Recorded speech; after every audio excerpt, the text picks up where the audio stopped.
જે રીતે વિદ્યાર્થીઓનો ડ્રોપ આઉટ વધી રહ્યો છે, ખાસ કરીને સેકન્ડરી એજ્યુકેશન એટલે માધ્યમિક પછીનો, એ આપણા સૌના માટે ચિંતાનો વિષય છે. સાથોસાથ ગુજરાતમાં 2936 શાળાઓ એવી છે જેમાં 1 લાખ કરતાં વધુ વિદ્યાર્થીઓ અભ્યાસ કરે, પણ એમને ભણાવનાર માત્ર એક શિક્ષક છે.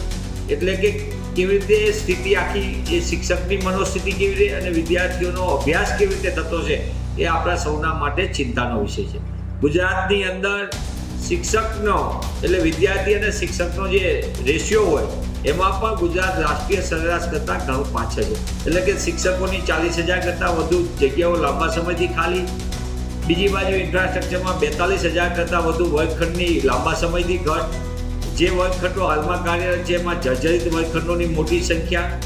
એટલે કે સમગ્ર વ્યવસ્થામાં કરોડો રૂપિયાના બજેટની ફાળવણી કરીને મોટા મોટા આંકડા દેખાડનાર ભાજપ સરકારમાં શિક્ષણ સતત કથળતું જાય, ખાસ કરીને સરકારી શાળાઓનું, એ આપણા સૌના માટે અતિ ચિંતાનો વિષય છે.